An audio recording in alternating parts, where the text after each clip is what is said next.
2023年卷2第二題，某個展覽有30個攤位，每個攤位有個數字由1去到30，佢個分佈就6×5，編排由呢個算法決定 for I1 去到6 for J1 去到5 Fij 等於5×I 減1再加 J。 咁第一個課就係左邊1去到6有6行啦，咁第二個課呢係1去到5就係右邊呢5個數啦。咁最底呢一行就 I 等於1，咁當 I 等於1嘅時候，1減1就係0，再乘翻5就係0。咁個編號呢就係0加 J， 咁所以0加1、0加2、0加3，咁所以全行就1、2、3、4、5。至於第二行 I 等於2嘅時候，2減1就係1，1乘5就係5，咁就係5加 J。咁所以第一行就0加 J 啦，第二行就5加 J， 第三行就係10加 J、15加 J 等等。問題 A1 F54 所儲存嘅攤位號碼幾多號呢？咁 I 等於5啦 ，J 等於4啦，咁所以係24嘅。咁亦都可以計出嚟啦。咁因為 I 係5 ，J 係4啦，5×4再加4就24。第二，攤位17應該個索引係幾多呢？咁17就係呢一個啦，咁所以 I 係4 ，J 係2，咁所以呢個就係 F42。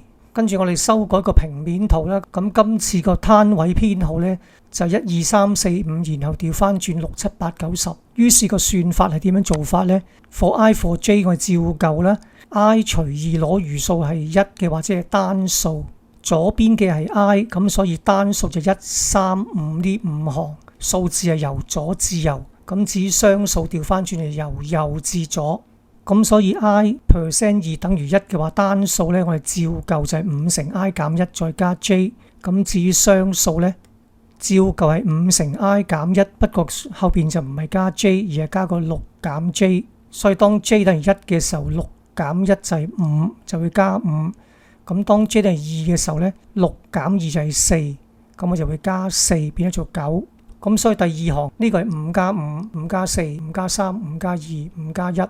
第二，咁有個子程式叫 find row，given 一個 number， 例如30係屬於第6行嘅，咁啊算法應該點樣寫法呢？咁就係我哋 return， 我哋將個數字除5啦，然後 take 個 ceiling 上射入。咁舉個例子啊，第一行係1、2、3、4、5，呢啲數字要將佢除5，係第一個0.2啦、0.4一路去到1。咁啊，將佢上射入嘅話呢，等於1。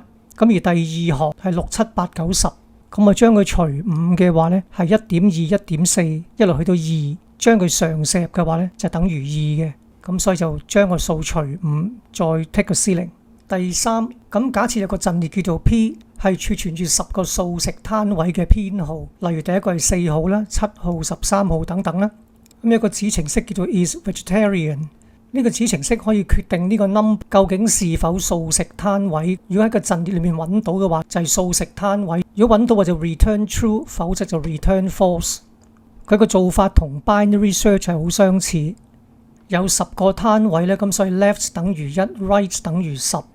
while 個 left 係細於或等於 right， 咁就會執行我揾中間數 left 加 right 除翻2攞個整數部分。咁所以執行第一次嘅時候，1加10除翻2就係5啦，個 m 就係5，咁所以 p of 5咧就係18嚟嘅。咁如果 p of m 係等於 number， 例如21咧，就會 return true。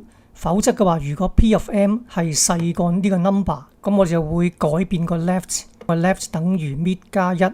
否則嘅話，即係個 p of m 係大過呢個 number， 咁我就改變後邊個 right。right 等於 m 減1，咁最後如果揾唔到嘅話呢，就會 return false。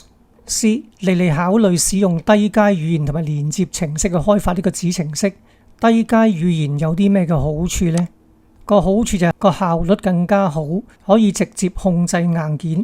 第二，連接程式 linker 嘅作用係乜嘢呢？係將目標嘅代碼 object code 同埋程式庫啲 library 將佢結合一齊，連接成一個可以執行嘅代碼。問題 D 有關系統轉換，一個階段性嘅轉換，一個係直接切入式嘅轉換。咁佢哋嘅好處係乜嘢呢？第一個階段式嘅切換可以降低風險，另外可以逐步咁去實施，增加用戶嘅接受嘅程度，培訓亦都更加簡單。而直接切入式嘅轉換可以節省成本，簡單直接，一抌咗個舊系統，直接用新系統，可以快速咁實施，成本效益較高。